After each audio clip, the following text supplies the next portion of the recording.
Të nderuar teleshikues, asalamu alaikum. Mirë se vini në emisionin ton të radhës Pyetjet në Kur'an. Në këtë emision ne përpiqemi t'i japim një kuptim realitetit ton përmes dritës së Kur'anit fisnik. Gjithashtu sot do të ndalemi tek një tjetër ajet që prek zemrat, të cilat kanë jetë. Është një jetë që flet për një nga shtresat më të ndjeshme të shoqërisë, pra që janë jetimet. Ajeti 220 në surën El-Bekare thot: "Të pyesin ty për jetimet, thuaju, t'u bëni mirë atyre është vepër e bukur. Nëse jetoni bashkë me ata, dini se janë vëllezërit tuaja. Allahu di të dalloj keqbërësin prej mirëbërësit. Sikur të donte Allahu, do t'ju vështirësonte juve punët, vërtet Allahu është i plotfuqishëm dhe i urtë." Në një kohë pra kur bota përballet me kriza dhe fëmijë të mbetur pa përkrahje, ky ajet na kujton se feja jon nuk ndalet vetëm në ruajtjen e pasurisë së jetimit, por ngre vetdijen morale dhe ndërton një shoqëri më të dhemsur. Prandaj në këtë puntat të sotshme do të flasim se ku qëndron kufiri mes ndihmës dhe shfrytëzimit, si të kujdesemi për jetimet jo vetëm materialisht, por edhe shpirtërisht, dhe pse Allahu e përmbyll ajetin me i plotfuqishëm dhe i urtë. Qëndroni me ne, sepse kjo e sotshmja nuk është vetëm një temë fetare, por është një thirrje për ndërgjegjësim, një ftesë për t'i kthyer jetimet në shtyllë të shoqërisë dhe jo në shifra statistikore. Pra, Pyetjet në Kur'an, si gjithmonë, është një emision ku Kur'ani pyet dhe trajton dhe zemrat dëgjojnë. Por, për ta shtjelluar ajetin ton kuranor, si gjithmonë, bashkë me në studio është Hoxha i nderuar Ahmet Kalaja. Hoxha i nderuar, mirë se erdhët në këtë emision të sotshëm. Mirë se zgjedhëm, faleminderit. Atëherë, Hoxha i nderuar, cili është konteksti historik i zbritjes së këtij ajeti fisnik? Duke qenë se Kur'ani në përgjithësi dhe hadithet e pejgamberit alayhis salam i kushtojnë rëndësi të veçantë, domethënë jetimit, për kujdesjes ndaj jetimit, madje shumë komentatorë të Kur'anit thonë se ky ajet ka ardhur, domethënë mbas ajeteve të surës En-Nisa. Në surën En-Nisa, ajeti pra në fund faqes dhe ajeti 2 i faqes 2, Allahu xhallal xhelalu domethënë i kushton rëndësi pjesës së kujdesit ekonomik të pasurisë së trashëguar nga jetimet. Dhe në të dyja rastet, domethënë Zoti domethënë e lën kujdestarin e jetimit si amanetqar, pra le të themi si njëri i cili ruan amanetin, pra konsiderohet pasuria e jetimit amanet, jo një objekt shfrytëzimi, përfitimi, jo, është një amanet. Pra, si do ta trajtojë ti një amanet, kështu duhet trajtuar dhe pasuria e jetimit. Për këtë arsye, në ajetin e surës Nisa, tha provojeni kur t'i shihni se janë me të vërtetë, domethënë kanë aftësi menaxhuese të pasurisë, dorëzojeni atyre pasurinë. Pra mos u merrni më me pasurinë e jetimit. Nëse keni nevojë, ti tani je kujdestar i jetimit, dhe ke nevojë se ndoshta kujdesi jot ndaj jetimit të angazhon nga punë tjera, ose angazhimi jot me pasurinë e tij dhe rujtjen e pasurisë ti të angazhon ndoshta nga detyrat e tua, atëherë thotë shfrytëzo. Ai që s'ka nevojë mos të marri, ai që ka nevojë të marrë aq sa i nevojitet. Pastaj vjen ajeti tjetër që thotë ata të cilët han pasurinë e jetimit, faktikisht ta han nga zjarri i xhenemit. Ky ajet kuranor u bë sebeb që të bëhej kjo pyetja për cilin vjen ajeti jon. Të pyesin ty o Muhammed për jetimet, ajeti jon. Qartë. Shkaku i zbritjes së ajetit është ajeti i mëhershëm, ata të cilët han pasurinë e jetimit. Mirë po, duke qenë se unë jam kujdestar i jetimit dhe po merrem me pasurinë e jetimit dhe po e investoj dhe po e vej në punë pasurinë e jetimit, normalisht do të marr dhe diçka për vete, pra me kuptimin për të jetuar edhe unë. Për të mbuluar dhe nevojat e jetimit. Për të mbuluar qoftë edhe nevojat e punës. Ajeti thoshte në surën En-Nisa, innal ladhina yakuluna amwal al-yatama dhulman inma yakuluna fi butunin, ata të cilët e han pasurinë e jetimit padrejtisht. Kjo fjala padrejtisht çfarë do të thotë? Atëherë këtu lindi le të themi konfuziteti brenda besimtarëve dhe erdhën te pejgamberi sa dhe e pyetën, o pejgamberi i Zotit, po mirë, ne që ham nga pasuria e jetimit sepse po angazhohemi me mirëmbajtjen dhe investimin e kësaj pasurie, ose nëse njeriu nuk ka dhe po përkujdeset për jetimin, dhe normalisht duke u kujdesur për të do të hajë diçka nga pasuria e tij. Pra njerëzit psuan një lloj konfuziteti se ora çfarë na lejohet dhe çfarë nuk lejohet, dhe erdhi për Krisht ajeti. Atëherë, konkretisht ajeti thotë, të pyesin ty për jetimet, thuaju, t'u bëni mirë atyre është vepër e bukur. Nëse jetoni me ata, dijeni se janë vëllezërit tuaj. Pra ajeti, domethënë, ju thot besimtarëve, si më thon, shpreh Zoti mirënjohje për këtë interesim, sepse interesimi tregon që ti ke ndërgjegje, dhe ndërgjegja e shëndosh është treguesi i një besimi të mirë. Pra Zoti, domethënë, shprehu mirënjohje për interesimin e tyre, pastaj ju tha, të pyesin ty për pasurinë e jetimit. Thuaju, o Muhammed, para jepu këtë përgjigje. Islahu lahum khair. Mundohuni që të bëni më të mirën për jetimet dhe konsiderojeni ata si vëllezër. Pra, nëse do të kishte vllajut një pasuri, si do ta trajtoje ti pasurinë e vllajt tënd? Në mënyrën më të mirë që vllai të përfitojë dhe kjo pasuri mos t'i harxhohet dhe si ti shkojë çdo gjë mirë. Atëherë jetimi që ti ke marrë, le të themi në kujdestari, konsiderohet atë si fëmin tënd, konsiderohet atë si birin tënd, konsiderohet atë si vllain tënd. Si pjesë e familjes tënde. Pra. Si pjesë e familjes tënde, pra mundohu që pasuria e tij të shumohet, pasuria e tij të ruhet, mos dëmtohet, të gjitha si kur ti ishte pjesë e familjes tënde. Dhe pastaj ajeti vazhdon dhe thot, Allahu di ta dalloj keqbërësin prej mirëbërësit. Pra Zoti e din niyetin tuaj, pra Zoti e din atë njeri që po shfrytëzon pasurinë e jetimit se me të vërtetë s'ka rrugë tjetër dhe është diçka e nevojshme, dhe Zoti e din atë njeri i cili faktikisht thjesht po shqyr që ju dha rasti, edhe tani o burra në pasurinë e jetimit pas një lloj kriteri. Zoti e din qëllimin tuaj. Pra mos u bëni merak, se Zoti e din se cili është qëllimi juaj dhe çfarë keni ju në zemër në raport me mirëbërjen, me të mirën, dëshirën e të mirës për jetimin ose dëshirën e dëmtimit, sepse ka dhe njerëz, Zot na ruaj, të cilët ju jepet mundësia, të cilët e kuptojnë se jetimi nuk ka mundësi të mbrojë veten e tij ose arrin manipulojnë qarqe apo institucione të caktuar dhe të gjithë pasurinë ta marrin për vete. Zoti e din keqbërësin dhe Zoti e din mirëbërësin. Pra Zoti e din shumë mirë niyetin dhe qëllimin e tyre. Pra si më thon, edhe nëse ja hidhni jetimve, edhe nëse u aveshni atyre, Zoti nuk ja hidhni dot. Pra nuk mund të kaloj kjo tek Zoti lehtë. Pra ky është kuptimi që Zoti e di, pra sikur më thon, Zoti i bën thirrje zemrave përpara se të bëjë thirrje veshëve. Dhe pastaj nëse Allah do të donte, do t'ja vështirësonte shumë punët. Po Zoti po të donte, e vështirësonte situatën dhe thoshte, pasuria e jetimit nuk preket. Edhe ta bën të obligim që të kujdesesh për jetimin, po edhe thoshte ajo është haram komplet totalisht. Jo, Zoti e din hallin tuaj, nevojën tuaj, sepse mirësia e fesë kjo është sepse nuk funksionon diçka e shkëputur nga le të themi nga sistemi. Pra Zoti, kemi një ajet kuranor që Zoti thotë nuk e ngarkon njeriu te mundësive. Kemi një ajet kuranor që Zoti thotë nuk erdhi kjo fe për ta rënduar njeriu. Atëherë po të vinte këtu ajeti dhe thoshte pasuria e jetimit është vije kuqe, në çdo lloj situate atëherë i bie që njeriu të ngarkojë te mundësisë tij dhe i bie që njeriu të rëndohej, të kishte pamundur. Të bënte diçka që ishte pamundur. Atëherë kështu plotësohen gjërat. Po donte Zoti ua vështirësonte. Po Zoti nuk don faktikisht ju të vështirësojë gjërat. Në asgjë. Edhe në punë të fesë, edhe në punë të besimit. Nuk ka ardhur diçka në fen tonë që Zoti ka dashur njeriu ta vëmë me shpatulla për murin. Qartë. Nuk ka asgjë në fen tonë. Ora s'mund ta agjëroj, mos agjëro. S'falen dot në këmbë, falu ulur. Nuk jap dot zakatin, mos i jep, nuk shkoj dot në haxh, ço dikë tjetër. Pra nuk ka në këtë fe diçka që Zoti ka dashur apo dëshiruar ta rëndojë njeriu. Normalisht që obligimet fetare kanë në vetvete një farë rëndese. Qartë. Sepse normalisht do të çosh tani në 4 mëngjeset për të falë sabahun. Ti do të marrësh abdest më të ftohtë.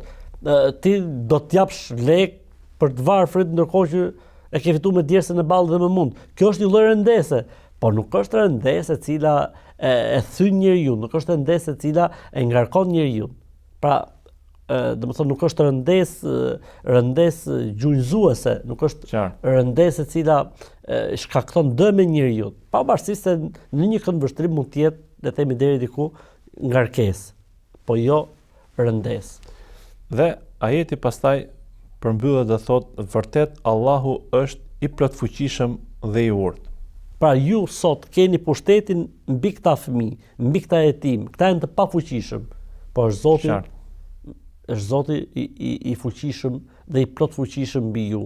Pra mos harroni se fuqia juaj mbi ta nuk nënkupton se Zoti, domethënë, nuk ka lënë juve pushtet absolut. Zoti është i plot fuqishëm mbi ju. Ju jeni të fuqishëm dhe të plot fuqishëm në pasuritë e tyre, po Zoti është i plot fuqishëm mbi ju, prandaj kujdes me fjalë se si të bësh do ta japi Zoti.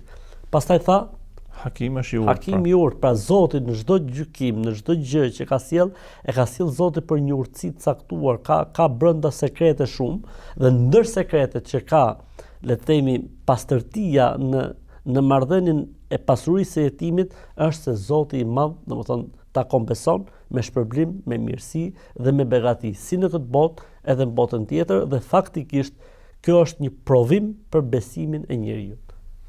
Qartë. Sepse këtu ndoshta nuk të merr kush në llogari, ndoshta këtu ja hedh me gjyqje dhe me gjithçka, por sepse ai s'ka për krahje, kuptohet. Po, por është Zoti i Madh, ai i cili është faktikisht kujdestari i vërtetë i jetimit.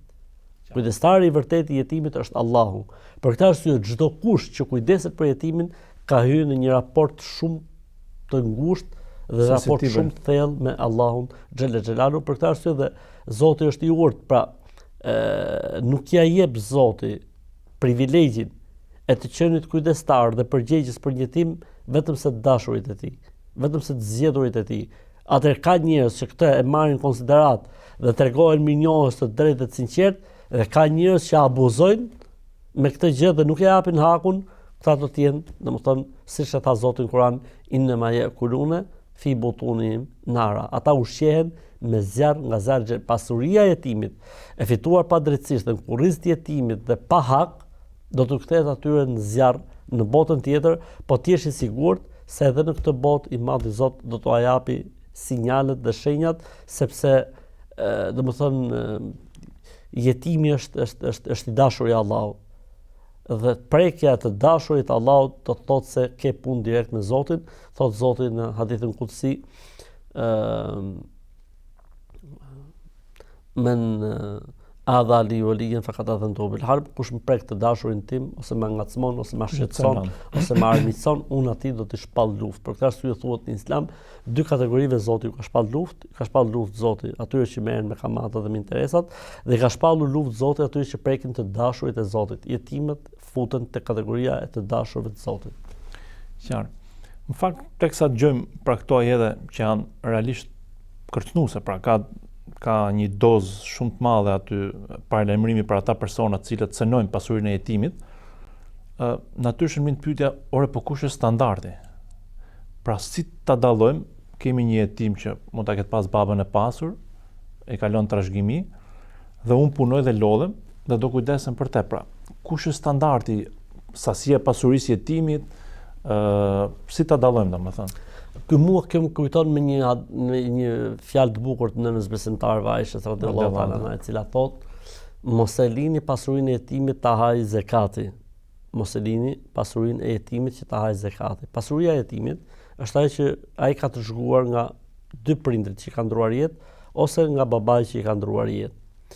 Kjo pasuri faktikisht, domethënë, është një pasuri të cilën e menaxhon më vonë kujdestari i këtij jetimi, që mund të jetë gjyshi, që mund të jetë xhaxhai, që mund të jetë ema e tij. Atëherë personi i cili merret me këtë pasuri duhet të jetë shumë i kujdesshëm dhe nuk duhet ta shpërdorojë apo keq përdori.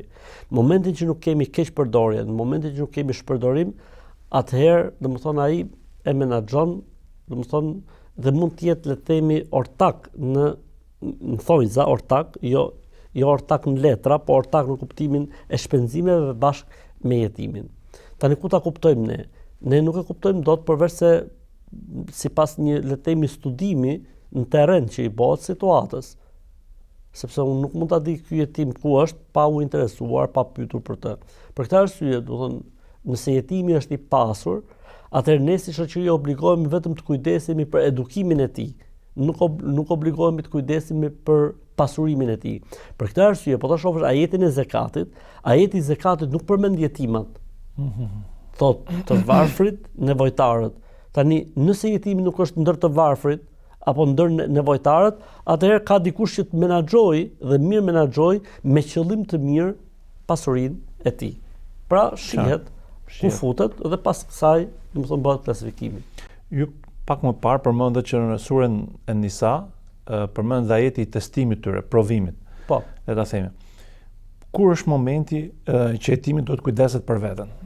Dietarët e Islamit thonë, mirë është që njeriu të edukojnë me marrëdhënien me paran edhe fëmijët e tij. Derisa të arrijnë të kuptojnë rëndësinë e paras, rëndësinë e fitimit, rëndësinë e tregtisë e kështu me radhë. E njëjta gjë funksionon edhe me jetimin. Kujdestari i jetimit, si më thon, një pjesë të pasurisë së jetimit e përdor në testimin e jetimit. Derisa të arrijë në bindjen e tij të plotë se ky jetim tashmë është një moshë madhore, ka pjekuri dhe mund të mirë menaxhojë vetë pasurinë e tij. Nëse kujdestari i jetimit apo përgjegjësi i tij e arrin të bindje, sipas Kuranit në surën An-Nisa, obligohet që të gjithë pasurinë t'ia dorëzojë atij dhe ta menaxhojë ai vetë. Mirë po, kushti i vetëm është që ti jesh i bindur si kujdestar se ky më të vërtet ka arritur pjekurinë, ka arritur le të themi moshën dhe pjekurinë që mund ta mirë menaxhojë. Çfarë ndodh? Ajeti po në surën Nisa thot: "Ola ta'kuluha bidaran ose israfen e yakbaru." Mos e shpenzoni pasurinë e jetimit duke e shpërdoruar atë nga meraku se po rriten shpejt. Ka njerëz, duke qenë se jetimi është i vogël, ai domethënë harxhon dhe për veten e tij më shumë se harxhon për jetimin, sepse thotë ai do të rritet i ditë do ta marrë gjithçka. Allahu e din se çfarë ke në zemër. Ti je amanetçar, ti ke një amanet, ti ke një bekim që Zoti ta ka dhënë, domethënë, dhe nuk mund të jesh abuzues, prandaj ta mos abuzoni. Nga meraku se do të rriten shpejt. Pra, domethënë, çdo gjë lidhet me zemrën, çdo gjë lidhet me qëllimin dhe me niyetin. Për këtë arsye ajeti jon çfarë tha, Allahu e din shumë mirë kush është për jush dëshirë mirë dhe kush është për jush dëshirë keq. E din Zoti atë punë. Në fakt ne jetojmë në një kohë ku inflacioni rritet, çmimi rritet dhe de facto mbajtja pasurisë për 20 vjet, 15 vjet, diku anash, le të themi fuqia e saj blerëse përgjysmohet, reduktohet gradualisht.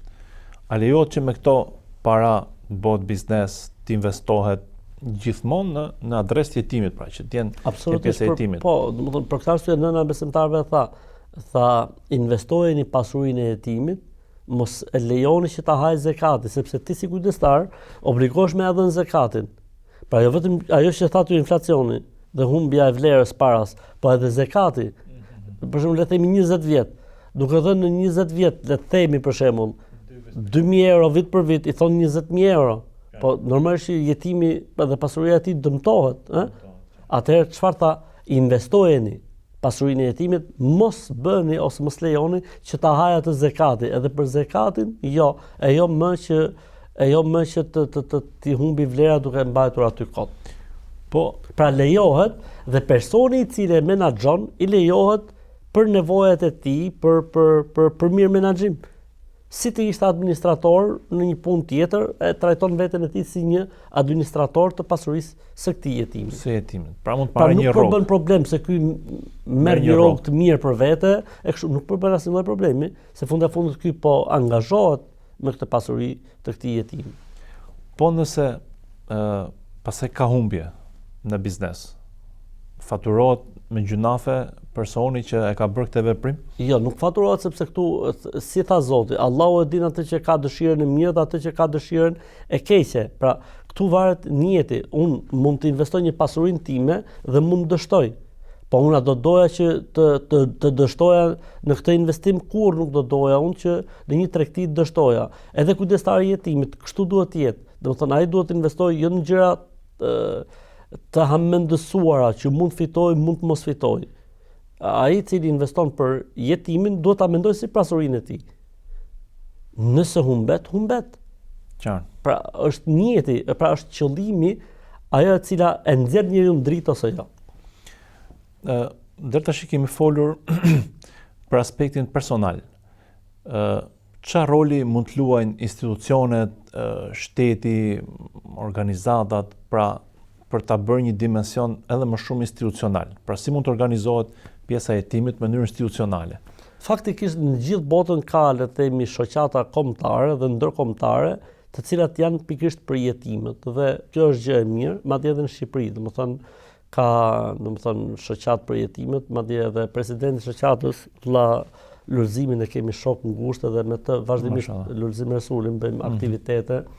Domethënë është gjë e mirë kjo punë, sepse duhen statistika, ka shoqata, shumë shoqata islame, domethënë madje ka arrit numri i fëmijëve të cilët marrin le të themi një lloj suporti nga shoqatat islame në një vit, një nga statistikat kam lexuar 30.000 jetim. Tani llogarit 30.000 jetim të cilët marrin le të themi 30 deri në 50 euro në muaj, kjo është gjë fantastike domethënë, derisa ata të arrijnë moshën e tyre të pjekurisë. Dhe kjo është gjë fantastike. Domethënë patjetër që shoqëria, patjetër që institucionet, patjetër që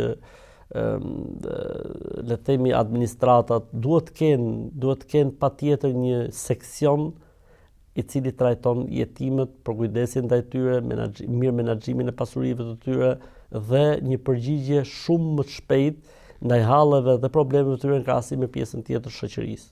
Sepse janë shtresa e cila, domethënë, nëse ne kemi prindër apo që jemi prindër dhe domethënë e shohim se çdo thotë mbash një fëmijë dhe të edukosh një fëmijë, faktikisht prindi i jetimit është shoqëria dhe barra bie mbi shoqërinë dhe do t'i kthehet në të mirë ose në të keq. Një shoqërisë.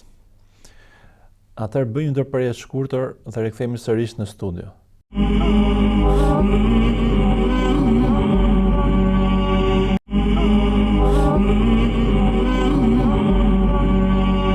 Ja pra kur rikthyem sërish në studio me hoxhën ton të nderuar.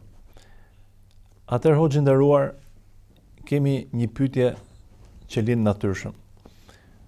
Nëse jetojmë në një vend ku në cilat është kultura që shteti mbulon gjithë problemet sociale, shtresave vulnerabel e kështu me radhë, a bën që ne t'i japim donacionet për bamirësi pra tek këto institucione, sepse folëm që organizat bamirëse private o jefet po, lejohet. A bën që t'i japim dhe tek shteti dhe a ka dallim nëse është një shtet pra shoqëri muslimane dhe një shoqëri jo muslimane?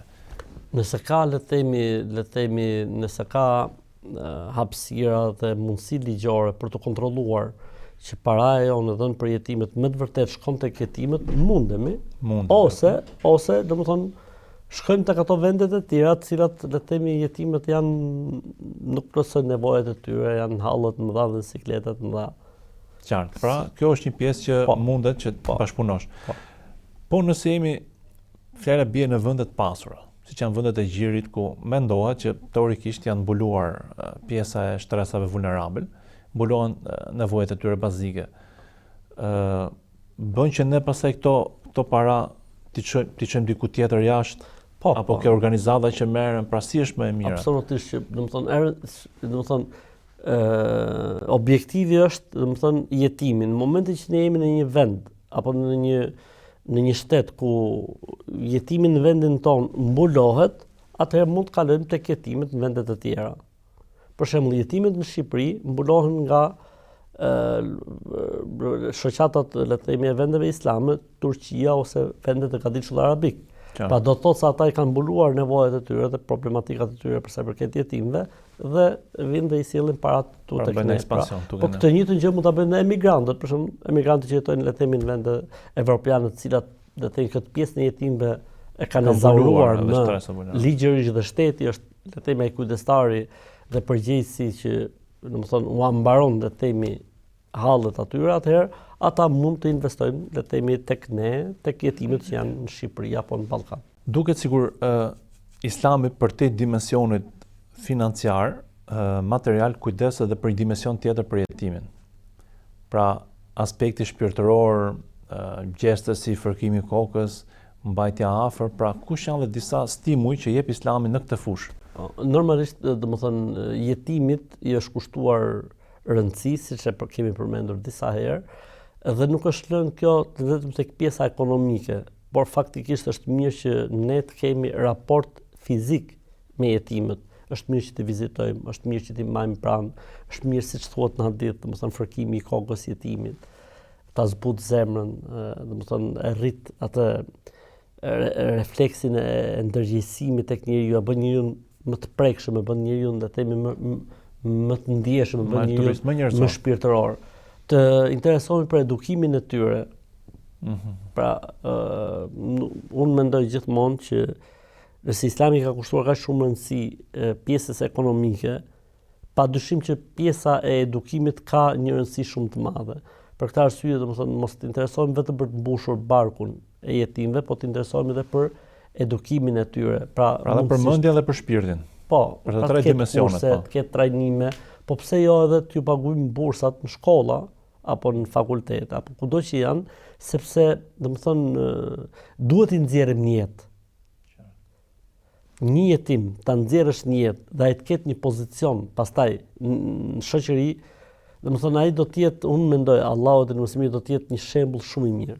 Për këtë arsye dhe Zoti, pejgamberin ton Muhammedin alayhis salam, e përzgjodhi për të qenë jetim, për shumë urtësi, po një nga urtësitë është se një njeri i cili është rritur si jetim, është shumë më i ndjeshëm, është shumë më i butë, është shumë më i dashur, dhe në momentin që ne ja përmbushim nevojat, le të themi ekonomike, edukative, arsimore, dhe ky pastaj nesër pas nesër gëzon një pozicion në shoqëri, në jetë, ti je i sigurt se do të jetë shembulli i mirë, sepse e ka pjesën e ndjeshmërisë shumë më të lartë se sa dikush tjetër i cili është rritur me prindër, i cili është rritur me të dy prindërit, i cili nuk ka pas shqetësime dhe probleme në jetë, i cili nuk i ka dhimbur koka për asgjë. Në fakt ka pas një program nga Al Jazeera në lidhje me jetimet dhe e quante Liderët Jetim. Dhe mbas e lidhur edhe me profetin Muhammed alayhis salam dhe ishte e vërtet kjo që ju pohoni, pra sepse njerëzit që janë jetim duke qenë të shkputur nga angazhimet familjare, janë shumë të prirur studiojnë, se nuk e kam shtetën prindërore dhe shumë të prirur studiojnë dhe shumë të prirur të ecin përpara. Pra nëse shoqëria ja plotson nevojat dhe ja shtron rrugën e suksesit, le të themi me pak fjalë tjera. Dhe me që jemi drejt fundit, Hoxhë nderuam, nëse mund ta përmendni tashmë disa nga gabimet dhe praktikat e gabuara, qoftë në pjesën financiare apo në pjesën morale dhe diskriminale. Në ajetin kuranor të abuzosh dhe ta shfrytëzosh pasurinë e jetimit apo dhe jetimin vet, duke qenë se ai nuk ka mbështetje, nuk ka përkrahje, kjo pastaj i e fut pikërisht tek ajo që thamë ne, vija e kuqe, e fut aty ku Zoti, domethënë, ka për ta dhënë ndëshkimin, si në këtë botë dhe në botë tjetër. Për këtë arsye po të shohësh ajetin fillim çfarë thotë fi dunya wal akhira, në këtë botë dhe në botën tjetër. Pra kjo fraza në këtë botë dhe në botën tjetër, e thënë në fillim të ajetit, ka një mesazh shumë të fortë. Shfrytëzimi, padrejtësia, zullumi, abuzimi, të gjitha këto të ta japin frutin si në këtë botë dhe në botën tjetër. Duket se ka një tekst që është mirë që jetimin ta martosh me dikë tjetër, por të martosh vetëm me të se mund të kesh shfrytëzimi apo jo. Ka në Kur'an diçka. Po gjithë ideja është domethënë mos ketë abuzim, mos ketë shfrytëzim, mos ketë padrejtësi, mos ketë injorim, mos ketë përbuzje me jetime, fala takar, mos e përbuz, mos e prur jetimin. Mos e bulizo, ta themi gjuhën e sotshme pra. Edhe bulizimi Pra të gjitha këto domethënë janë ana negative. Pra shfrytëzimi i pasurisë të tij, abuzimi me të abuzimi nuk kam për qëllim domethënë i fuqisë së tij, i kapacitetet e tij, po. Të gjitha këto do të thonë dhe mos edukimi i duhur, mos arsimimi, lënia mbasdore, të gjitha këto janë pjesa ose ta çosh atë në punë, ta arsimosh fëmijët e tu. Pra të lësh atë për arsim, pra forma të ndryshme nga shfrytëzimi i jetimit. Hoxhë, falenderoj në emër të publikut që ishit sot me ne, që e zaurut si mesele dhe që krijut një vlerë të shtuar, pra informacioni për publikun. Gjithashtu falenderoj edhe publikun e nderuar që ishin me ne në këtë puntat të sotshme. Asalamu alaikum.